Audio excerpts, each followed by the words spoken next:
So as you know, this is a monthly report that it's not required by statute that we update monthly on our goals and our progress, but it's something that we've committed to as we develop our Vision 2020 and align it to the LCAP goals and our 6 goal areas, one of them being a broad and challenging curriculum. We've made promises to ourselves and to our community how we'll spend the dollars, what programs, actions, and services, and then what metrics will go with it. And so we like to each month present how we're doing on each of the goal areas that we've committed to. So specifically tonight we're going to be focusing on the goal of broad and challenging curriculum, as we see as being central. A quality school in every neighborhood is not quality unless we offer broad and challenging, that you can't just have a basic program.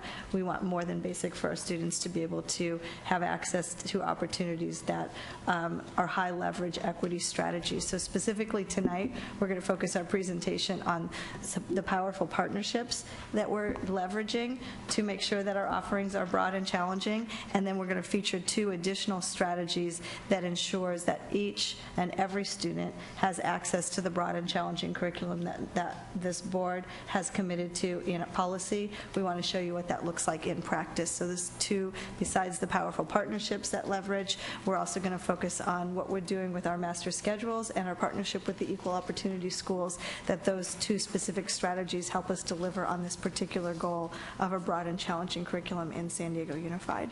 So with that, I'll turn it over to, are you starting, Bruce, or Cheryl? Okay.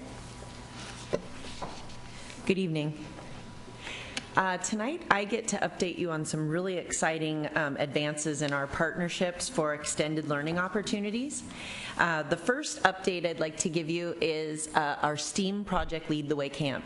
So a year ago almost, we did a transformation at Claremont High School, a Link Learning transformation, and one of the promises that we made when we brought Link Learning into that school was that we would create rich summer experiences for students to have an opportunity to engage in STEAM-focused camps.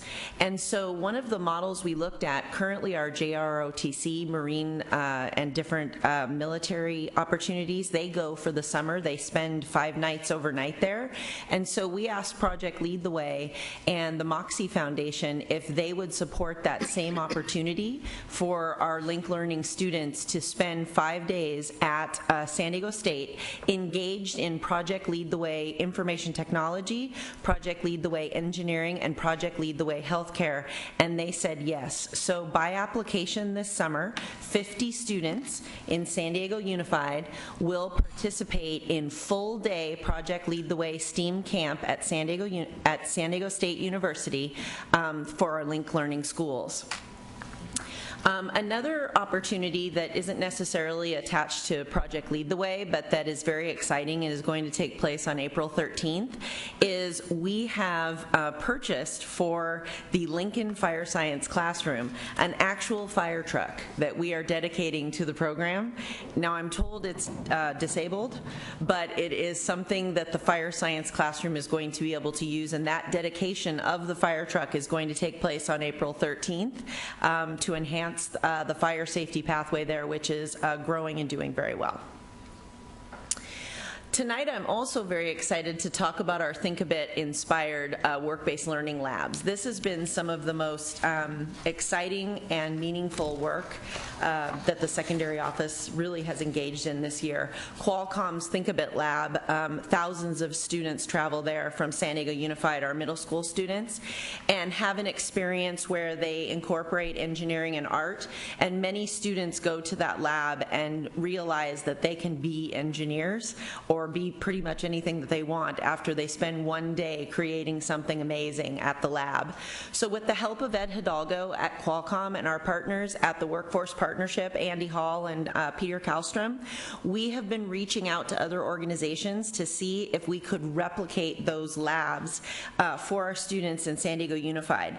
So the first update that I want to give you, and this one just took a very interesting turn, is the future partnership with Raytheon. So initially we were thinking thinking, because we decided that the theme of the Raytheon Lab would be to have kids engineer surface-level rover robots to kind of like the defense system boats that Raytheon on a larger scale produces. But what we realized was, rather than buying kits or purchasing something, we have worked with Johnny Medina, the CCTE teacher from Madison, and John Riego de Dios, the CCTE teacher from Kearney EID, and they're going to help us build prototypes with their students that are going to be used in the Raytheon Lab. So students from middle schools will twice a month go to Raytheon and have an experience developing and engineering these water rovers. The other exciting work-based learning experience that is currently being piloted, so every time we build a new lab, we don't just send kids to it, but we have a pilot phase to have kids react to it, and we figure out what we need to tinker with and change. So Laura Slanik is actually here tonight with me from SeaWorld. She's the Director of Education and Conservation, and wow, what SeaWorld has done for us. I'm going to show you some photos. So students from Mann Middle School and Wilson Middle School are our pilots for this. And what we've done is, it's a one-day experience, and they go to, many people don't know, in the back of SeaWorld, they rescue animals, they rehabilitate animals, they support animals, because most of what people have seen has been on the front. So in the back of SeaWorld, which I'm going to show you a picture in a minute, there are different types of animals due to different human and environmental conditions that end up in the back that SeaWorld helps rehabilitate. And so the one-day experience is going to, the kids get up close and personal with the animals. And I love this back part because that's a dolphin coming out of that blue little water, it's like a pool. And the kids get to go back there, and in the other areas to the right are some of the animals. When I was there last time, the animals that were most impacted were the sea otters from El Nino, El Nina, moving the food away from the coast. And so the kids get to experience for an hour an opportunity to engage with the animals. And then in the next segment of their visit, they get to talk about and learn how humans and the environment impact sea life. And then at the end of the experience, they create an art, and it's called Ocean-Minded Art. And it has to depict how humans impact the ocean and its animals. So this has been piloting every Tuesday, and we'll pilot all the way through April, and then we will officially kick this off and open it up to all of our middle schools in the fall. So thank you so much, Laura. This is just so cool, and just thank you for everything that SeaWorld does for us. All the kids you employ, thank you so much.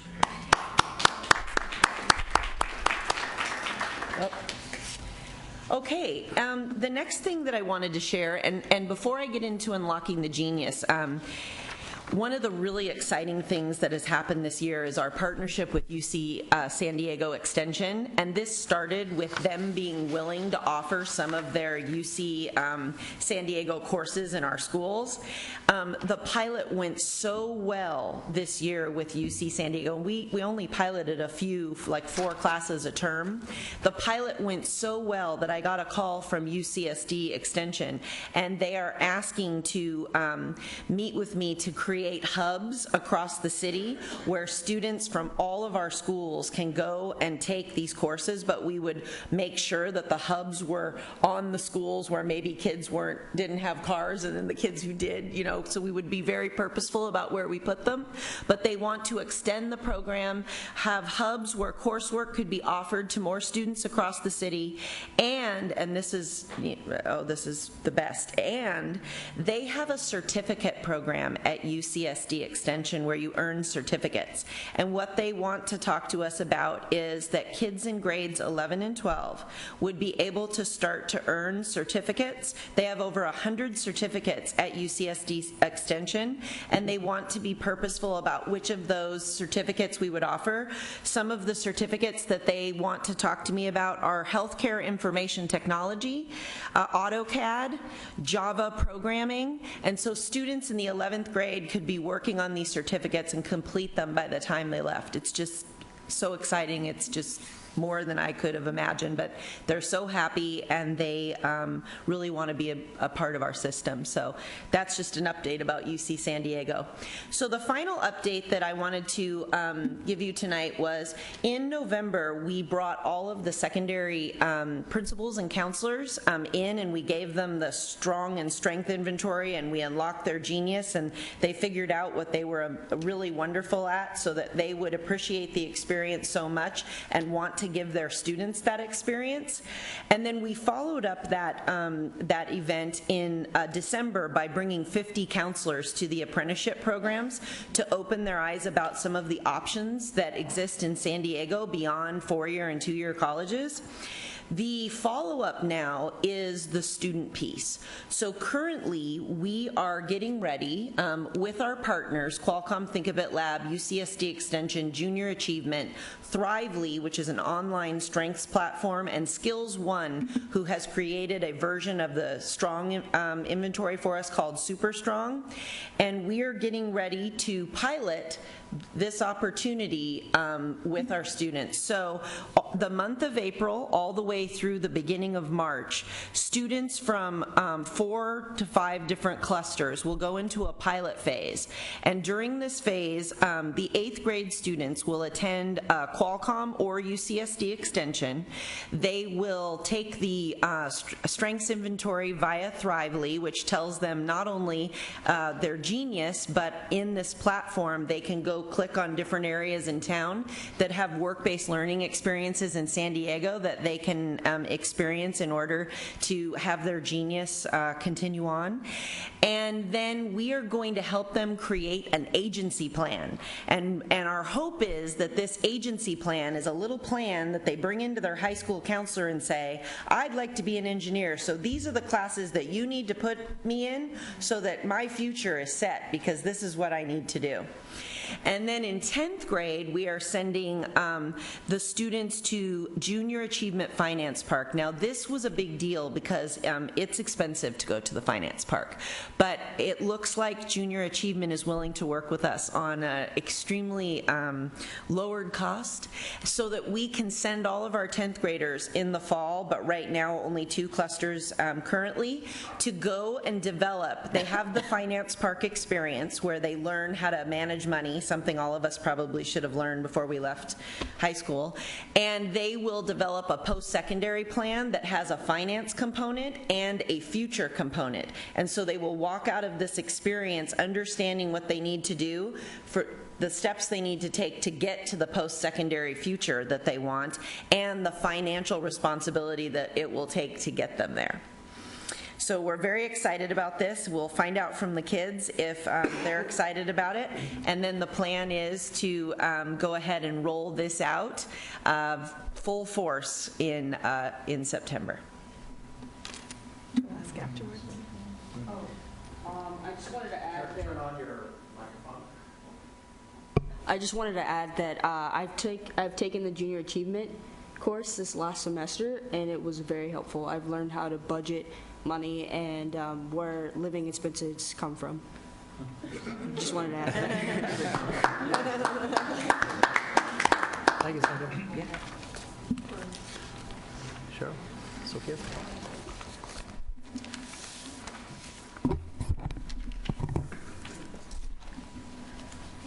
Okay. Great. So, hi everyone. Bruce Bivens, Area 1 Superintendent. Nice to see everybody today.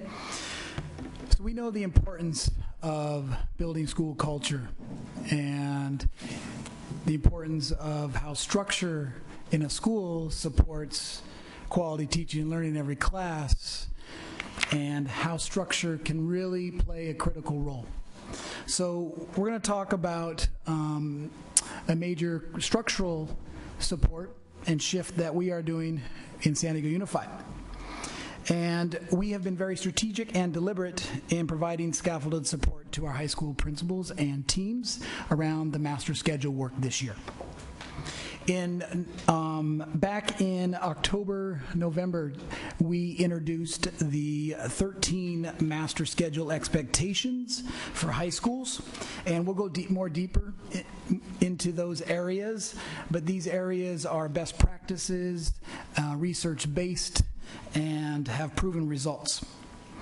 We've also provided providing direct support to schools with teams of folks, area superintendent, secondary office, and counseling to meet with the high school teams directly and look at their development tools for master schedules and to identify their equity challenges on site and look at the limitations and possibilities of their current master schedule and where things need to shift in order to support the equity work at each school.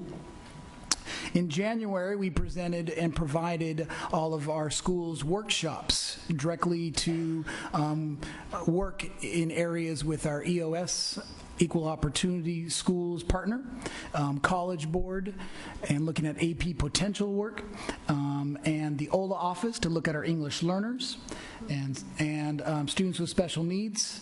And we went directly into their master schedules to look at how they are structuring and sequencing courses to support all students. We've done those draft reviews in February with district priorities around A through G access, advancement opportunities, and intervention supports for all students in need of intervention. And now we are moving into March, where tomorrow we begin our master schedule presentations with instructional cabinet, with high school principals presenting how they are addressing their equity work in their schools, how they are addressing the 13 master schedule expectations, and the district priorities. Anything you want to add on timeline? Okay. So Dr. Frede and I will go into the 13 master schedule expectations. So as I mentioned before, these are best practices and research-based. So A through G is just providing access to all students. And apart from labels, whether you're an English learner or a student with an IEP, we must guarantee access to A through G courses to be graduation and college ready. We also know that alternative bell schedules provide opportunities for more courses, and more schools are shifting to alternative bell schedules such as a 4x4 block, and these more courses provide more opportunities to allow access to both intervention courses as well as advancement acceleration courses. And with more courses and credits equals more competitive and more apt to stay A through G on track. The other area of AP, IB, and college courses not only allows you to be more competitive, but that access provides a greater reliability on becoming successful in college. I think students that take at least one AP course are twice as likely to complete college. And there's different research around that, but it is quite a significant jump. Assessments, why the importance of assessments in intervention. So one, looking at the diagnostic data of our incoming ninth graders into high school on their reading level readiness as well as their algebra readiness, and providing intervention supports for students in need of that. And using those assessments to guide our students on their scheduling needs at ninth grade. Structured scheduling.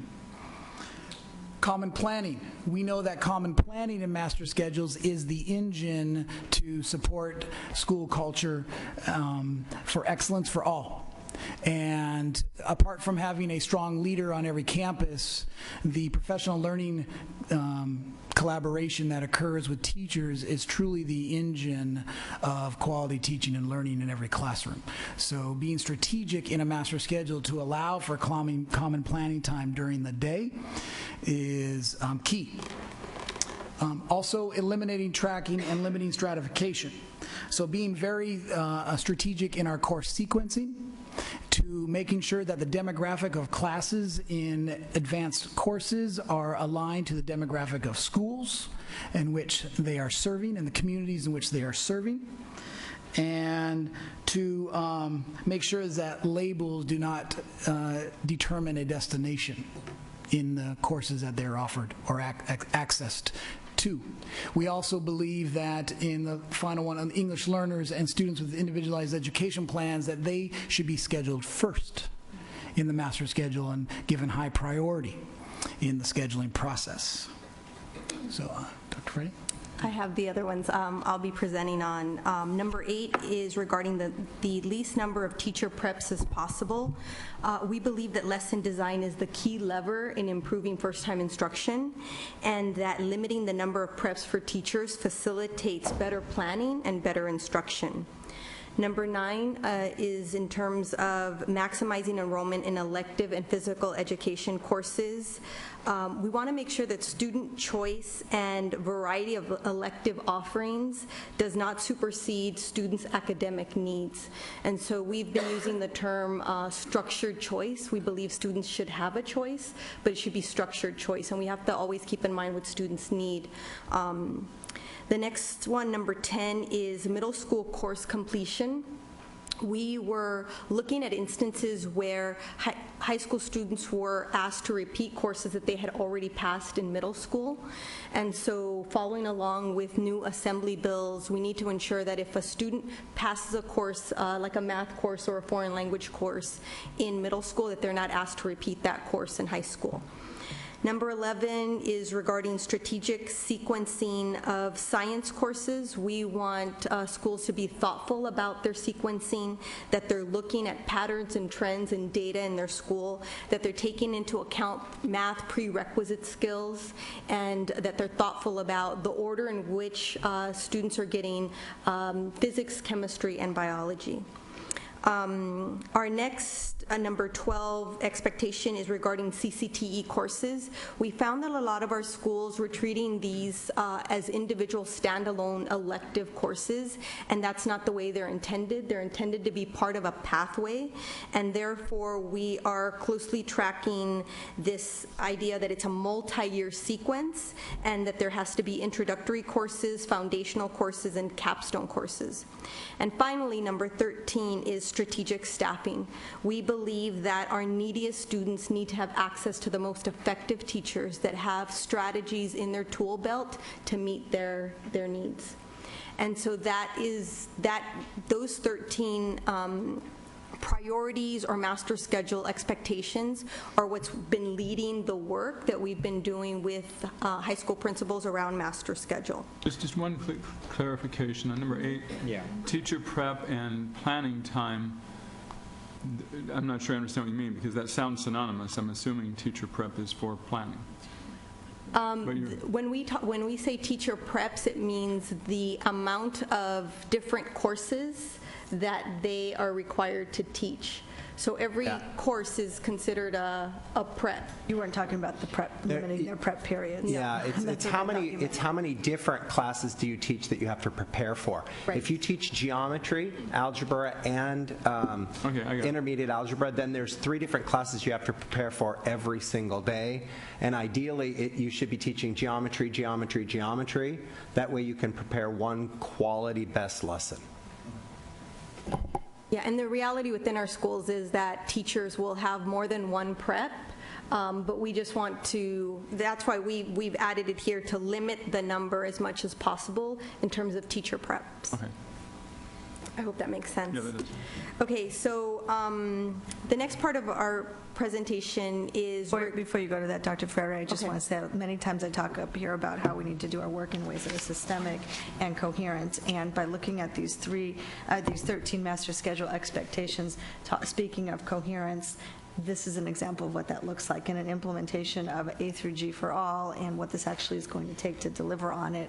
It takes a strategic, systemic approach, and to be as concrete and drill it down as specifically as these expectations. And this isn't just a list of expectations that we put out to our principals and say, go and do it. There is support for each one of those with detailed meetings and then follow-up meetings and support for how to actually live those. And the slide before that showed how tomorrow our principals are going to be tomorrow and the next day, high school principals, March 2016, will be presenting their cross-department to a cross-department central office team how they've been implementing these 13 expectations. And they might be picking a few of them that they're focusing on, because the equity challenges that we have in terms of broad and challenging curriculum to provide access and support for that access occurs inside these 13 expectations, and each principal taking them on in different ways depending on what's most important at their school. So we want to make it really concrete that policy that's passed here is specifically tied to coherent systemic implementation, and that's what an example of what you just saw about what it takes to really deliver on the promise of broad and challenging. So that was a key feature. You heard Cheryl speak about the partnerships offering broad. You heard Dr. Ferrari just talk about the challenging curriculum doesn't happen without intentional master schedule design and support for that. And now Bruce is going to continue, or I'm not sure which one is going to talk about equal opportunity schools as another way that we make sure that the challenging offerings are in place and that we are offering equity strategies for our students to have access. So one of the things I wanted to add to the master schedule expectations conversation is that very aligned with what the superintendent just mentioned, every high school has been asked to pick 3 expectations as priorities that they're going to focus on this year. So we would see that in their master schedule actually come alive in their master schedule. One district-wide priority for us is number 3, expectation number 3, around advanced placement courses and international baccalaureate courses. And the superintendent started today's presentation with the idea of powerful partnerships, and we have a powerful partnership with equal opportunity schools, and that's the data that I'll be presenting next. And so on this graph, what you see is the solid bars represent the number of students district-wide taking a minimum of 1 AP or IB course. And the bars are divided by ethnicity and socioeconomic status. And so if we add up the solid bars, you have 6,091 students district-wide taking at least 1 AP course. Of those 6,091 students, we have 3,575 students that are underrepresented.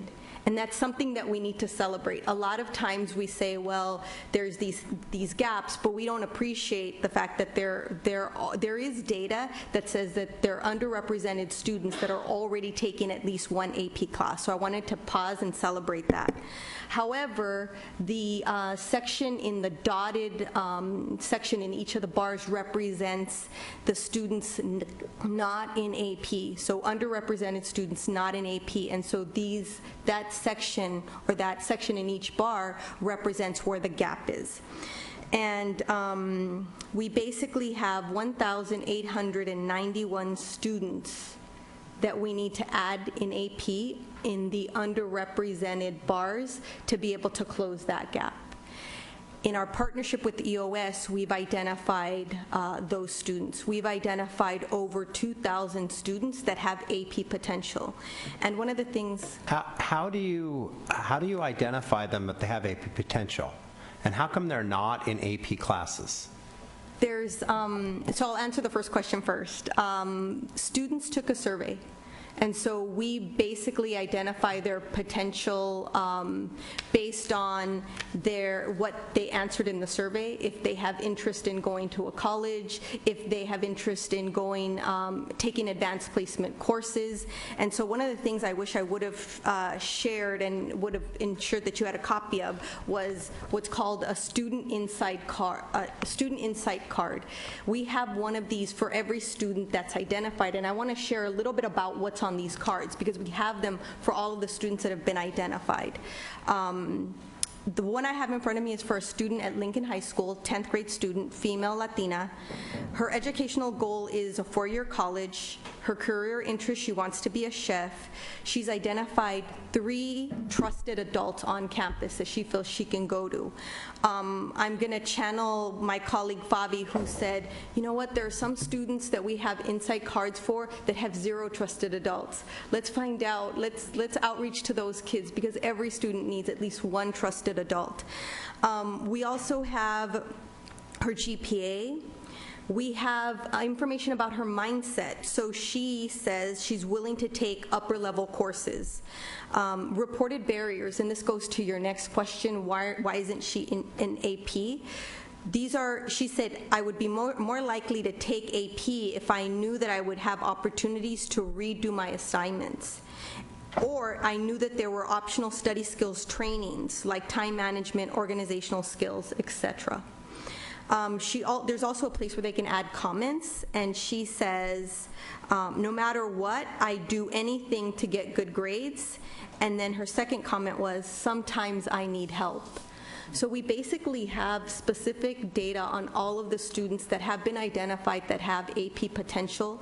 Schools have these cards. As area superintendents, we have these cards for all of the schools that we support. And so I'm not sure if I answered your question, but it was based on a survey, it was based on GPA, it was based on a lot of different measures.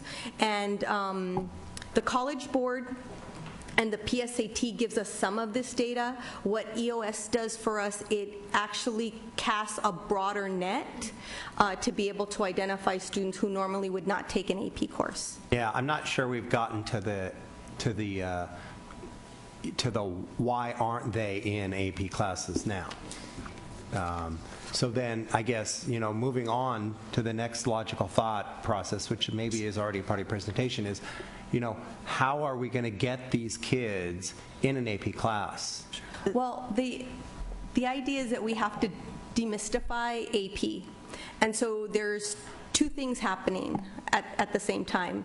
There are gatekeepers at schools. And so whether that is teachers, counselors, students themselves, there's gatekeepers not allowing certain students in AP classes. So we're finding that across the system. So that's the institutionalized racism in our school district. So we have part of that, but we also have the idea that some students don't want to take an AP course because it's more rigorous and it's going to impact their GPA. And so we also have things that are happening both for the student and at home that are keeping students from taking AP courses. And I'm sorry to interrupt. I was going to say exactly, it's not a simple why are they not in it, and our partnership with Equal Opportunity Schools and the Insight cards, this was a national effort to find the 10,000 missing students across the nation, and the survey helps us drill that down, that there are multiple layers of reasons. Sometimes it's awareness, sometimes it's belief system of the individual, belief system of the family, belief system of the system. And so by being able to put a bright light on this and underline specifically other indicators that we're just blind to, we just weren't looking at them, it brings it to light. And Dr. Freire just gave very specific examples, but for each student, there is a different reason, but that doesn't mean the system can't begin to learn those reasons, understand them, unpack them, and then figure out how to offer that type of access. I think it's phenomenal that we have at least identified who the students are. And when I read it, I thought you had some test data, a lot of factors going in it to do a composite or compiling on each student. I think I've got some other questions for you after you present the data, but because it is fascinating for me. We finally you can put names to all these folks. It's not just nebulous data. You have names. Those names and faces. Yeah. On that paper you're looking at, the pictures right there. Yeah, we have names and faces. Yeah. And reasons for each one. Each one is a little, to answer your question, each one is a little bit different, but there are patterns and there are trends. And when we understand those patterns and trends, that becomes a system work that we get to do to begin to break those chains that are holding our students back. And when you know better, you can do better as a system, and the entire system is taking it on. It's not a pilot, and it's not something we might do. We're right in the middle of it right now, and we have by name, by school, by student, master schedules being built based on what we've learned in insight cards that we've collected from our students. And then just one clarifying, on these trusted adults, do we know which of those have made a commitment to mentor? We would hope that the trusted adults would help in the conversation to get the students into the AP courses. Okay. And so that the staff members, faculty are a key part of this effort. And yes, we would encourage them that they would help enroll them in the class, but also help them as they go through the course throughout the year. And so one of the things I failed to say is that this effort isn't only about access. So a lot of people will say, well, you're going to get him into the class. We're also thinking about access and success. How do we ensure that these students who are taking AP courses for the first time are actually successful in the class? And so that's another part of the conversation that we're having as we look at master schedules, is not only access to the class, but what supports can be in place to ensure that the student successfully passes the class. Student? Yeah, I just have a question. Do the trusted adults know they've been identified by that student as a trusted adult so they can then reach out to them? Yes. Okay, thanks. Yes. And also, my dream, my vision is to have a cadre of retired teachers, seniors, folks from Qualcomm, wherever, on a roster who are willing to take this on as a role. I mean, just take one child, kind of like what they do with Voices for Children. They have CASAs, who are court-appointed special advocates for individual children or families, to just nurture them through the process. Because if you're at Qualcomm and you're an engineer, you know what it's like to go through these classes, and you can then offer the child or some children the support that, yes, you can do this. It's not that difficult. Look at it a different way. So that's what I hope we would get to in the next round. It's something that we want to monitor closely, because we know that a lot of students, even if they start with an AP class, as soon as the class starts or on the first day when they look at the course syllabus, they're like, oh no, this is not for me. We need to monitor it closely so we ensure that the students that are initially enrolled have the support they need to feel confident and have agency to stay in the course. So right now we're right in the middle and in the thick of things, because every school is launching recruitment efforts to ensure that the identified students actually get into those AP courses. And so it's conversations, and what we wish we had time to be able to highlight what every single school is doing. Unfortunately, we don't have that time. So tonight we're going to highlight what 2 schools are doing. And so I'm going to turn it over to Bruce, who's going to share some of the great things happening at Cerro High School. And just to reinforce, principals are being very strategic with their trusted adults, being the ones that deliver the message personally, face-to-face, with a letter of congratulations, inviting parents to come to the school, to go to an AP meeting, and they may have never been invited to an AP workshop or a meeting before. So breaking down all the barriers. So at Cerro High School, currently they've identified their equity challenge of 131 students, or 136 students that are underrepresented and need to be in courses, and 331 total in the program. 496 students total in the program, and 136 that we're targeting. I know we've increased that number because we've also used the AP potential data as well to dig a little deeper alongside the EOS survey data. So if students were not identified through EOS, AP potential gives us another window to look at skill sets and readiness. Some of the things that Cerro High School has done this year to recruit differently. First is look individually at the survey data, because it also kind of gives you a window into the grit and growth mindset of students as another identifier. And then obviously, then the one piece that Sophia mentioned was the self-identify. So students can self-identify in that survey data that they want to take an advanced placement course. So it's a nice way of looking in through that window. And teachers can then identify as well for students that they believe in any course that they have students that have potential on taking an AP course. So looking at that and the recruitment efforts, Cerro High School held an AP fair for the first time and invited the students that were missing and underrepresented to come and bring parents.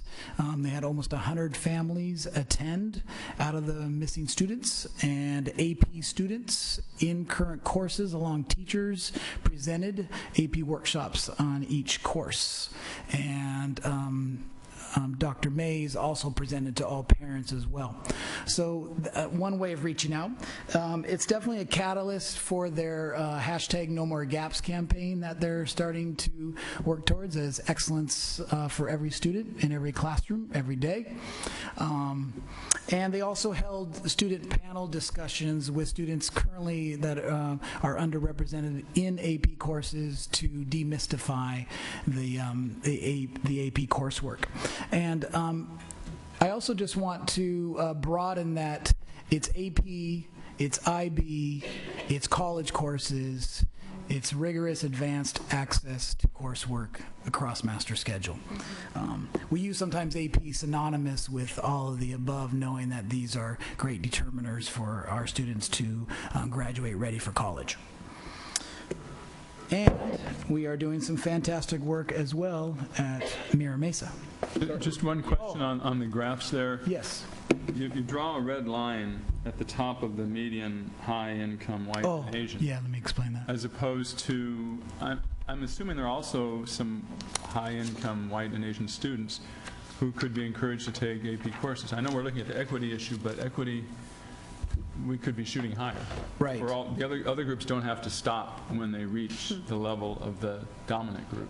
Yeah, so I would say that this is today's equity challenge, right? And the idea is to rise a rising tide to lift all demographics. But right now, we know that white and Asian students are most represented in the advanced courses, and they currently represent the highest demographic presented in those courses. So that's our challenge, to at least align to that gap closer, but also to, as you said, more representation across the board. And because when you're talking about advanced placement, IB, college courses, there could be an eventual goal of having almost everybody at some point participating in that, right? Absolutely. And schools are starting to consider that as a goal, to have every single student take at least one AP course in their high school career. Could you just, I thought this was very interesting, the bottom bullet about current AP students writing the welcome letters. Could you just talk a little bit about that? Right. So we know that personal touch is key. Yeah. So that way they not only from a trusted adult, but also from current AP students for that insight piece. So the panel discussion, the letter of welcoming and insight and encouragement, we believe is a game changer. Because adult mentors and peer mentors, right? Someone who's already in the class saying, this is what it's like, you can do this. Right, yeah. And maybe somebody that looks like you, same cultural, race, or ethnic background. So, a huge encourager. So I'd like to present on behalf of Lamont Jackson, my colleague who isn't with us right now, the great work that's happening at Mira Mesa High School. So based on their data sheet, there are 523 students currently in their either AP or IB, and 271 of those students are underrepresented students. So it's almost already half are already underrepresented. So that's actually something, again, to celebrate. We've identified 106 missing students, and those are the ones that we will target for AP potential. And a few things that they've done is EOS has identified nearly 300 students to be able to fill that 106 student gap. And similar to Sarah High School with their hashtag No More Gaps campaign, they've launched a campaign around I Love AP or I Heart AP, and that's what they're calling their program there. The principal, Jeff Sabins, along with the administrative team, is hosting and facilitating small group discussions with students to encourage them and to recruit them in AP courses. And they're also sending letters congratulating students for enrolling in AP, and so that personal touch is key, and a congratulatory letter would help ensure that students get enrolled in the class and then stay in the class, and it's something to celebrate. And so I believe that's the conclusion of our presentation, and we're open to any further questions that you may have. One of the things that I observed, when you look at Sarah's data, they tend to have the traditional model of the African American, it's substantially smaller and lower than the other groups. But when you look at Mission Bay High School, if you look at the medium, Mira Mesa High School, and you look at the medium high incomes for the Hispanic, the blacks, and for all other races, they're fairly at the same level. You start observing discrepancies when you look at the low incomes, but that says something about that community, that it's across the board pretty uniform for median and high income. And I thought that was an interesting trend for that particular community. You don't find the wide, disparities that you find elsewhere. So it indicates that SES is a factor within these variables. Absolutely, and that's been the interesting part of this work, is acknowledging that context matters and that every school's equity challenge is going to be different, and having school-specific data is really transformational in an opportunity to do this work. And what our area superintendents are able to do is go back to those 13 master schedule requirements, or whatever we called them, to say those, if we're going to find the missing students, that the master schedule, there's these guiding principles about creating a master schedule that's actually going to work. You can't just say, okay, well, we have 1,891 missing students. How do you build a master schedule that's going to accomplish that? I want to say that our partnership with Equal Opportunity Schools, when we were in Washington, D.C. Over the weekend, we heard the Secretary of Education, the acting Secretary of Education, speak about the way that the nation is going to transform itself, about 90% graduation rate, a nationwide effort to do that. Equal Opportunity Schools is being called out as an example of a partnership that's going to put in place what we're calling high leverage equity enhancing strategies. It's not just about a CST score or a KC to tell you you can have those scores and still have a major equity problem. And so what we're looking for, what are the indicators that help us show that we're making a difference, that we're closing the gap, and we're calling them the high leverage equity enhancing indicators. We believe this is one of them.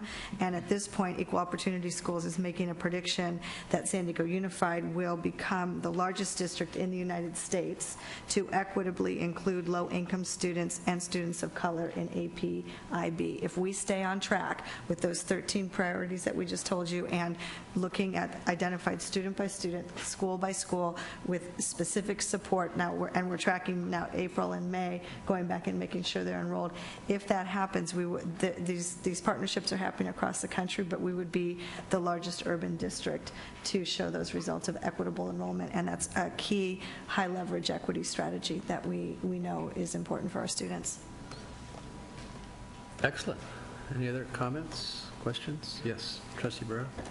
Could you just talk a little bit about the support structures that we're putting in place? So I'm thinking about the student at Lincoln that so she talked about having support if she needs to redo an assignment, if she needs, so that there is that, support in place so that students are going to succeed once they enroll in these classes.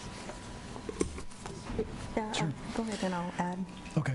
Well, one of the expectations with the alternative bell scheduling allows for supports not only to go into place for students that are reading behind grade level, but also for students that are entering AP for the first time. So our hope at Lincoln High School in particular is to add supports for students that are entering AP for the first time with like an AVID course, or an advisory, to allow that extended time and be targeted to align that teacher that is in advisory to be aligned to the teacher that is in AP would be ideal, to narrow the gap of communication and to allow for content and skill support to happen at that level. Do you want to? Bruce, could I just add that Bruce and I spent a morning over at Lincoln, and one of the things that we started to develop is an equity menu. So we asked ourselves, what would every child that arrived in Lincoln High School in 9th grade take, and if there would be any reason that that student would not take it, why, and what's the intervention we would put in place before we would ever remove anything. And so what started to develop at every grade level, and it was a huge group of people we discussed this with, was that we were going to lead with intervention because the reading data shows that we need to close that gap, and that we would discuss very deeply with families and with the community. I know Bruce and I both want to get up at AAAE and at the Lincoln Cluster meeting and share this equity menu that we're creating, because we want the communities to support Lincoln for structured choice and say, look, this class might be what you want, but what you needs to come first. And how do we build that bridge so that in a year we can close some of those gaps significantly so that more choice can be offered in the upper years. But that menu was a very powerful activity, and it really showed that if kids have a gap, there has to be closure built in, and it has to be somewhat fun. It can't just be, ooh, you're an intervention. So we talked about fun ways for that to happen, for kids to have an engaging experience. So I just wanted to add that work. And can I just add that how beneficial and powerful it's been to have secondary schools office Cheryl Hiblin and her resource counselors on site working with principals and their teams. It's been incredible, the coordination and collaboration that's been happening for that coherence across the system. So, thank you for that shout out. Well deserved. Appreciate it. If we want, our challenge is to increase graduation rates, and not just for that to be a number, but as I heard Bruce say, it's every child in every classroom, in every school, every day. We want to make sure that every child education and learning is reinforced, and this effort here identifies those students. Normally schools just talk about numbers. We really know who those children are, and we're digging deep into what they need and what are their barriers, and we're addressing those in a big way. And we'll move past the 90% graduation rate into 95, and someday 100%. Every child will be challenged every day. All right. Thank you. Thank you. Thank you to the team. Yeah, thank you. Yeah. That was an information item. The next item, E2, is an action item. Revisions to the 2016 San Diego Plan for Racial Integration.